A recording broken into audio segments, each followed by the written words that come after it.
बच्चों, कैसे हैं आप? मैं आपका अध्यापक मनीष तिवारी। आज हम पढ़ेंगे आपकी पाठ्य पुस्तक रिमझिम के पाठ कहानी की कहानी। बच्चों, कहानी सुनने में हम सबको बहुत मज़ा आता है। घर में आपको कौन कहानी सुनाता है? किसकी कहानी सबसे अच्छी लगती है? किसका सुनाने का तरीका सबसे अच्छा होता है? भला ऐसा क्यों होता है? बच्चों, बहुत पुरानी बात है, तब भी लोग कहानियाँ सुनते और सुनाते थे। राजा रानी, परियों की कहानी, शेर और गीदड़ की कहानी, माँ बाप, बच्चे, दादा दादी को घेर कर बैठ जाते थे और बार बार अपनी पसंद की कहानी सुनते सुनाते थे। बड़े होने पर भी बच्चे अपने बच्चों को कहानियाँ सुनाते थे और फिर बड़े बच्चे होकर आगे वही कहानियाँ अपने बच्चों को सुनाते थे। इसी तरह कहानियों का यह क्रम सिलसिला आगे बढ़ता है और उनके बच्चे फिर उनके बच्चों को यह कहानियाँ सुनाते हैं और उस कहानियों का मज़ा लेते हैं। सुनने सुनाने से ही कई कहानियाँ आज हम तक पहुँची है। कहानी सुनाने के कई तरीके हैं।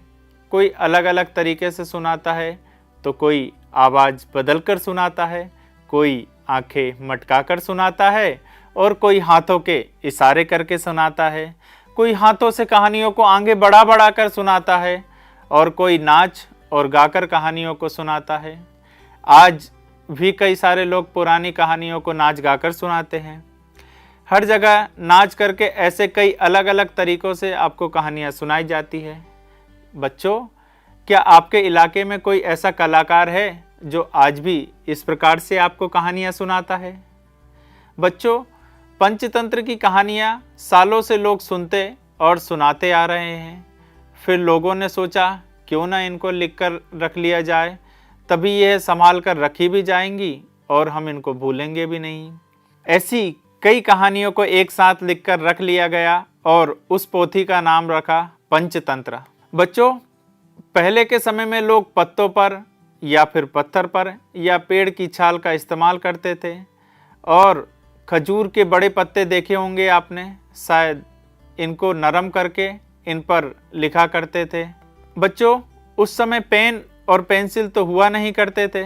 पक्षी के पंख से कलम बना लेते थे या फिर एक नुकीली लकड़ी को लेकर उससे लिखा करते थे।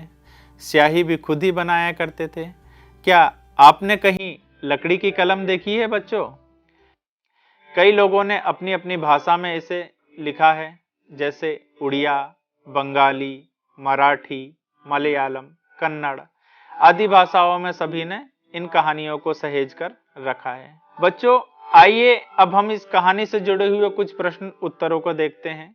बच्चों, पहले के समय में कहानी कौन कौन सुनाया करते थे? तो बच्चों, पहले के समय में कहानी हमारे दादा दादी, नाना नानी आदि हमें सुनाया करते थे। बच्चों, नाच गाकर क्या सुनाते थे? तो बच्चों, नाच और गाकर कहानियां सुनाते थे। पोथी का नाम क्या रखा गया था? पोथी का नाम पंचतंत्र रखा गया था। कहानी को किस किस भाषा में लिखा है? कहानियों को उड़िया, बंगाली, हिंदी, मराठी आदि भाषाओं में लिखा गया है।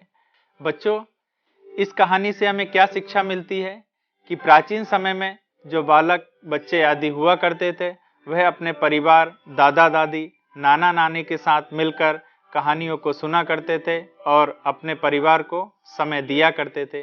बच्चों, इससे मिलती जुलती हुई या आपके आसपास के क्षेत्र से मिलती जुलती हुई कोई कहानी आपको मिले तो आप उसे अपने शब्दों में लिखें तथा अपने मित्रों के साथ साझा करें।